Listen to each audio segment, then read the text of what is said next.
Alors,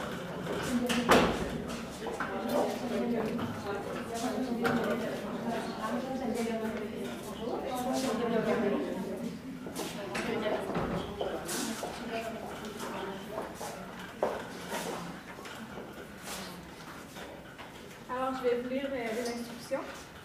Donc, vous êtes l'équipe 3 pour le cas stratégique universitaire. Je vous lirai les instructions du cas pour ensuite laisser les jeux se présenter un par un. Vous disposez de 15 minutes afin de présenter votre solution au juge. Le temps s'écoule à partir du moment où un membre de l'équipe débute la présentation.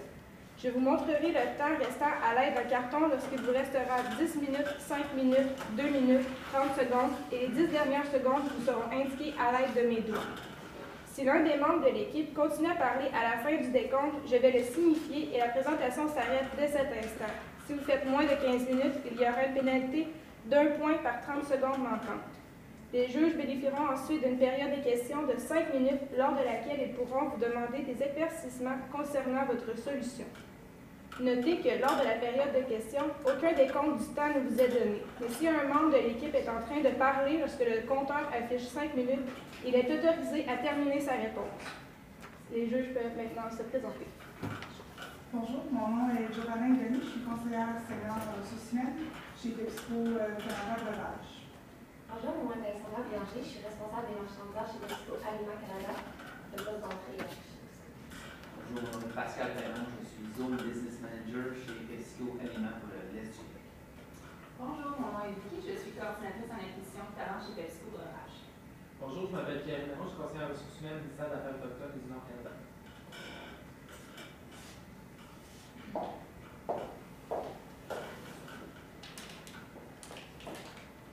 Après avoir mangé des laits ondulés chocolat pendant 3 heures en travaillant sur notre stratégie, nous vous confirmons que ce produit-là, vous aurez peu de difficulté à nous le vendre. Toutefois, ce n'est pas ce que vos ventes de la dernière année ont démontré. C'est pourquoi, lors du mandat, vous nous avez demandé de, premièrement, travailler sur la mise en marché du produit, mais également sur la motivation des équipes de vente. C'est donc ce que Rebecca Bernier-Poirty, Julia Boivin-Dutil et moi-même, Geneviève Lemieux, nous avons fait pendant les 3 dernières heures.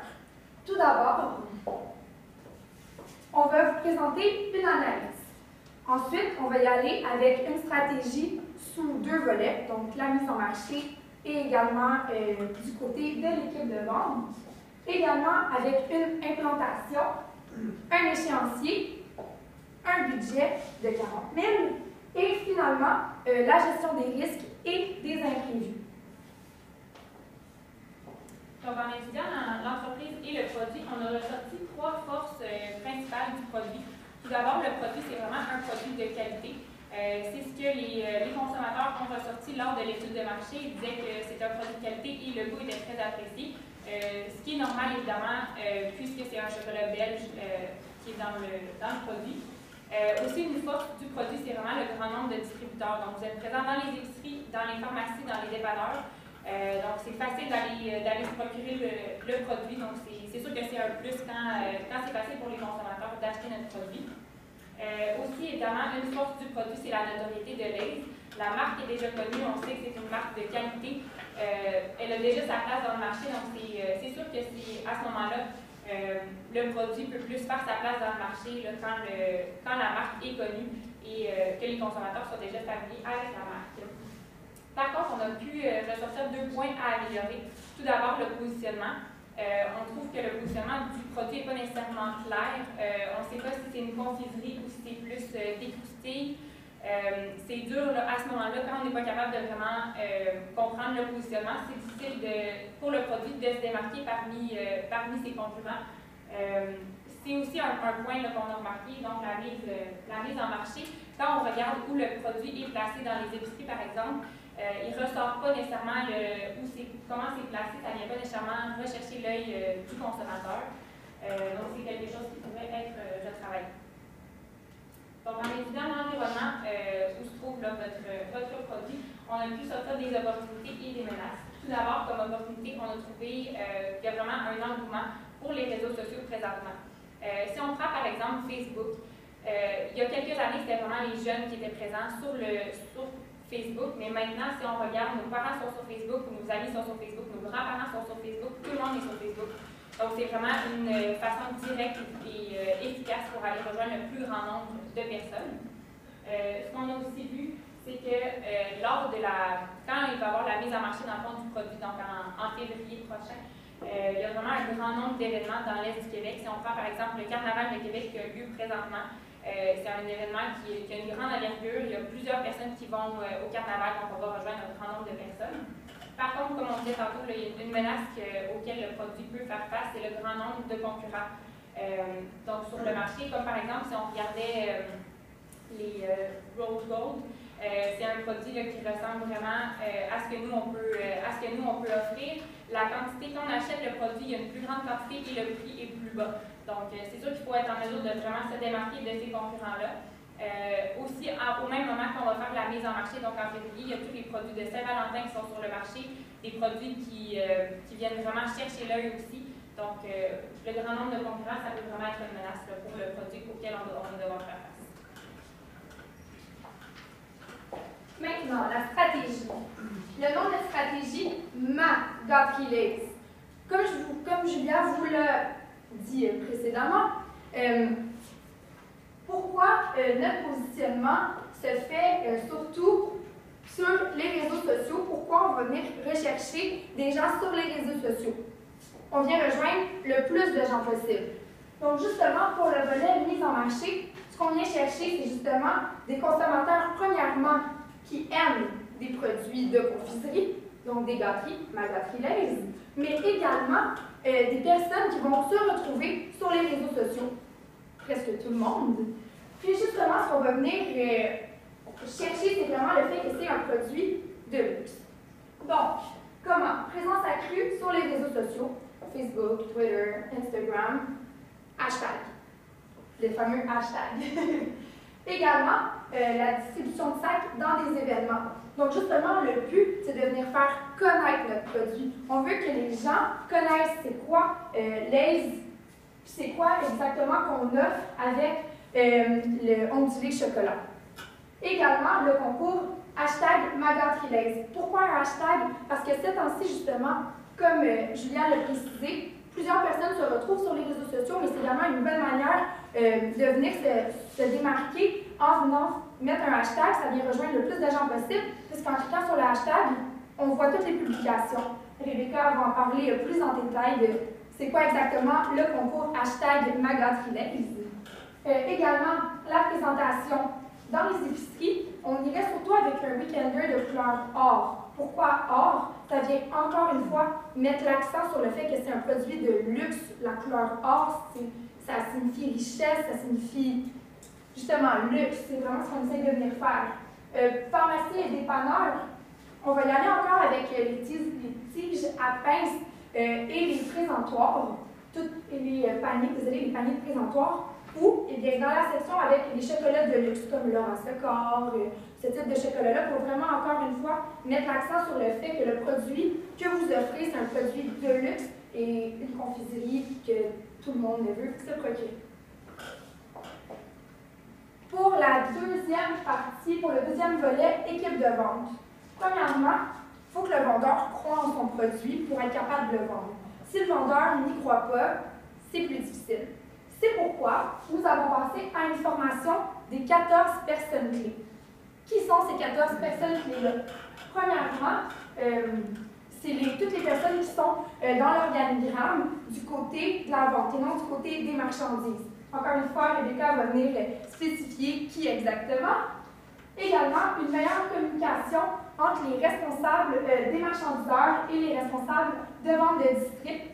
C'est ici ce que ça va venir faire, c'est qu'il va y avoir moins de frustration pour les représentants, puisque, comme on l'a dit, précédemment, puisque les pertes sont directement sur leur salaire, puis qu'ils ont eu peut-être une mauvaise expérience l'année passée, on ne veut pas que ça se reproduise, on veut qu'ils croient au produit. Donc justement, s'il y a une meilleure communication entre les canaux, eh bien ça va diminuer les risques de perte. Également, un point fort, un bonus pour l'équipe de vente de district d'ici le mois de mai.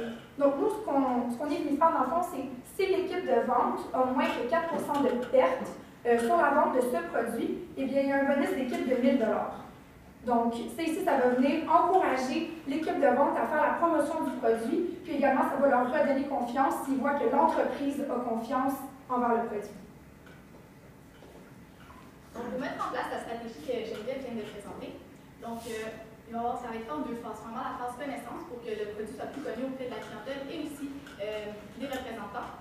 Puis aussi la phase familiarisation pour que les gens goûtent à ce produit-là et puissent vouloir arracher. Donc, dans la phase de connaissance, donc l'annonce du concours sur les réseaux sociaux. Comme ça, avant même la lancée du produit, les gens vont avoir entendu parler de ce concours-là, vont avoir entendu parler de Lay's ondulé chocolat aussi.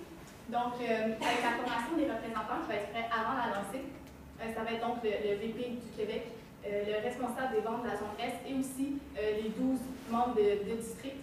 Donc, pendant cette formation-là, sur 2 jours, on va venir vraiment présenter le produit pour qu'ils le connaissent bien et aussi parler du concours pour qu'eux aussi aient un peu un engouement à vous mettre sur les marchés ce produit-là. Aussi, c'est là qu'on va présenter le bonus qui va aller les chercher, qui va les motiver à faire la vente de ce produit-là. Ensuite, pour le côté familiarisation, il va y avoir le concours. Donc, le concours, comment ça va fonctionner? On va identifier premièrement les sacs de l'Est du Québec avec un autocollant qu'on va mettre sur les sacs vendus à l'Est du Québec. Les gens ensuite qui vont acheter ce produit-là pourront prendre une selfie avec leur sac, en mettant le hashtag #MagatLays. Comme ça, ça va faire de la publicité sur les réseaux sociaux, tout le monde va en parler. Le prix de ce concours-là, ce qu'on pourrait faire, c'est gagner 5 gagnants d'une féerie pour 2 dans Charlevoix, Manoir, Richelieu. C'est une belle petite récompense, puis ça vient vraiment toucher les gens du Québec, du centre du Québec. Ensuite, comment aussi familiariser tous les clients à ce produit-là, la présence aux événements. On va envoyer 2 représentants dans les événements, par exemple ici le carnaval, puisque c'est exactement avec la lancée du produit. Donc 2 représentants Lay's qui vont aller donner des sacs gratuits aux gens du carnaval pour que les gens puissent écouter, voir c'est quoi, puis réaliser que c'est vraiment un bon produit, puis que c'est une petite gâterie pour tout le monde. Ensuite, pour l'échéancier, donc en janvier, c'est là qu'il va avoir lieu la promotion sur les réseaux sociaux et la formation de l'équipe de vente, donc avant le lancement du produit. Pour le mois de février, donc c'est là que le lancement, c'est là qu'on va avoir le plus de visibilité, donc c'est là qu'il va y avoir le début du concours. Il va aussi y avoir la présence au carnaval. Et aussi, en février, on va avoir une communication hebdomadaire avec l'usine pour s'assurer que les quantités commandées correspondent vraiment au niveau des ventes, pour s'assurer d'avoir le moins de pertes possible. Ensuite, mois de mars, puisque les ventes vont être un peu plus stables, on se dit que la communication va être plus sur 2 semaines, ça va être réaliste, puis ça va diminuer aussi le risque de perte à long terme. Puis c'est aussi à la fin du mois de mars qu'on va dévoiler les gagnants du concours pour les février à Charlevoix. Ouais. Donc, pour le budget, on voit ici, premièrement, pour les week-ends 2 de couleur or, un budget pour des présentoirs dans toutes les épiceries. Donc, on a beaucoup au Québec et dans les régions. Ensuite, la formation des représentants, on se prévoit quand même 2 jours avec l'hôtel inclus, donc un 5 000 $ pour vraiment avoir une formation complète. Ensuite, 4 500 de sacs à donner, donc le prix de production environ, pour aller donner environ 3 000 sacs gratuitement aux événements. Ensuite, le salaire de ces représentants-là qui vont aller dans les événements, on prévoit environ 20 heures de présence aux événements pour donner des sacs donc pour 2 représentants. Ensuite, les collants d'éducation, les petits collants qu'on va venir mettre sur les sacs dans la région du Québec, 1 000 $ ici. Le salaire aussi pour mettre ces collants-là, donc ça va être fait par les représentants des régions là, pour s'assurer qu'il y a des petits collants sur tous les sacs dans le Québec de l'Est. Puis finalement, le bonus de vente, c'est là ici que la plus grosse partie du budget. En fait, c'est vraiment avec ça qu'on veut essayer d'aller motiver les équipes de vente. Donc, les 12 équipes, on espère que les 12 équipes atteignent le but d'avoir moins de 4 % des pertes. Donc, 10 000 $ ici. Pour un total de 34 000, c'est un peu sous le 40 000. Par contre, c'est toujours intéressant d'avoir un petit coussin au cas, on ne sait jamais, pour les imprévus. Donc, c'est sûr que quand on invente une nouvelle stratégie, on fait face à certains risques. C'est pour ça, dans le fond, que nous, on a décidé de vraiment vous expliquer comment on pourrait gérer ces risques-là. Tout d'abord, c'est possible qu'il y ait une variation de la demande, donc qu'elle soit plus, soit qu'on voudrait, évidemment, c'est que le concours fonctionne vraiment bien, qu'il y ait une plus grande demande que ce qu'on avait prévu. À ce moment-là, comment on pourrait gérer, comme Rebecca l'avait expliqué, c'est vraiment s'assurer qu'il y a une bonne communication avec l'équipe de production. Donc, si on voit qu'il y a une plus grande demande, on ne voudrait évidemment pas qu'il y ait une pénurie, on veut que nos distributeurs soient encore capables de vendre le produit à tous ceux qui veulent se le procurer pour pouvoir participer au concours. Donc, à ce moment-là, la bonne communication avec l'équipe de production nous permettrait évidemment d'ajuster les quantités qui vont être produites. Même chose si malheureusement la stratégie n'atteindrait pas les objectifs voulus, s'il y a une moins grande demande que ce qu'on avait prévu, pour pouvoir réduire vraiment les pertes, on pourrait communiquer justement avec les équipes de production pour diminuer la production. Comme Rebecca l'a mentionné, on a gardé un 5 800 $ dans notre budget comme coussin. On ne sait jamais vraiment ce qui pourrait. En fait, c'est sûr qu'on l'a quand même assez bien prévu, mais il peut y avoir certains imprévus qui engendraient des coûts supplémentaires. Donc, nous, on s'est gardé un 5 800 $ sur un budget de 40 000, ce qui est quand même assez important. Donc, si jamais il y a des imprévus et qu'on a déboursé plus à ce moment-là, on serait prêt à y faire face avec ce 5 800 $ -là.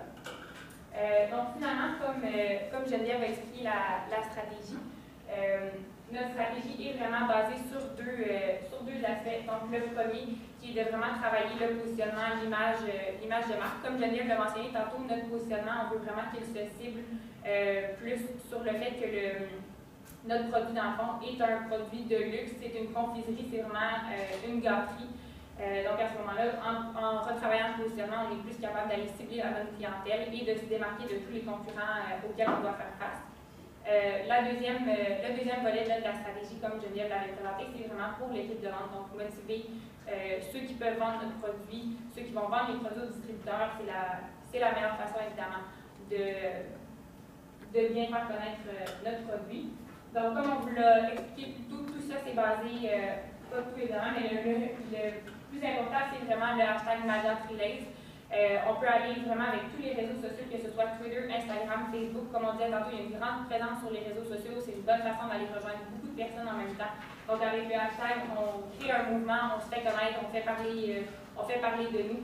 Et c'est vraiment évidemment ce qu'on aimerait. Si on voit un peu le produit dans le futur, ce que nous, on voudrait peut-être travailler, ça serait peut-être un peu l'emballage du produit. Donc, comme on voit ici, les couleurs sont assez neutres. Donc, comme on disait tantôt, quand le produit va être mis en marché, il y a beaucoup de produits de Saint-Valentin, de rouge, de rose, de plein de couleurs. Donc, c'est sûr que juste en mettant le collant or, comme Rebecca l'avait dit, ça va un petit peu plus chercher l'œil.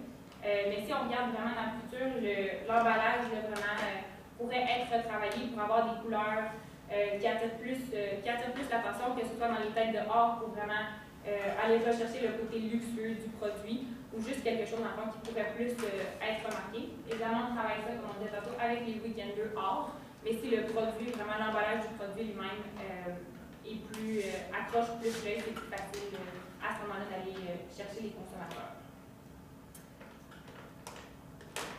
Donc, on va essayer de période de questions.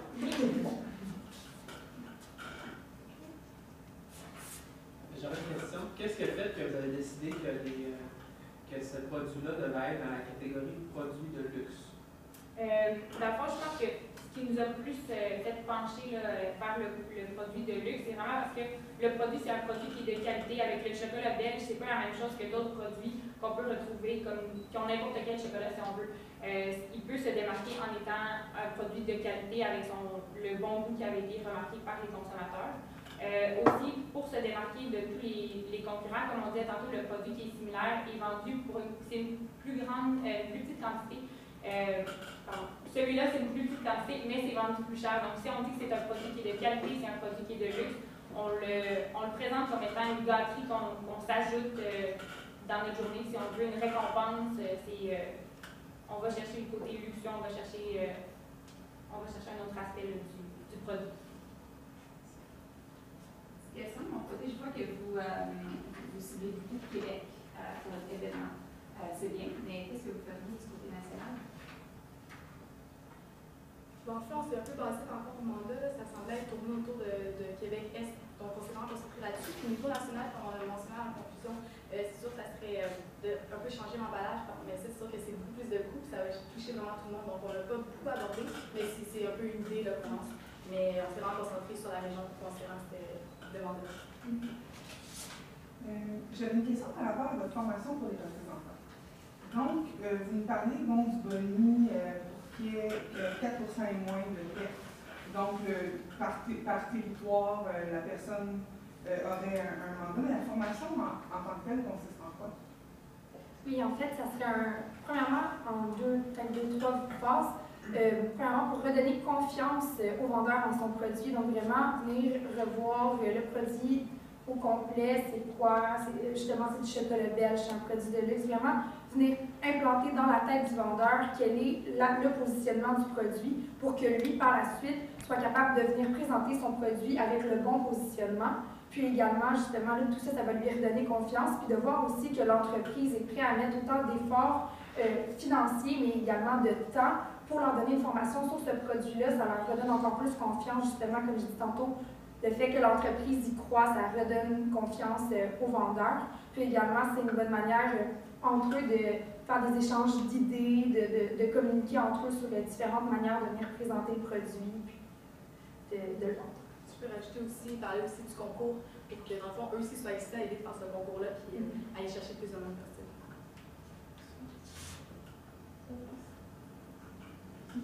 Merci beaucoup.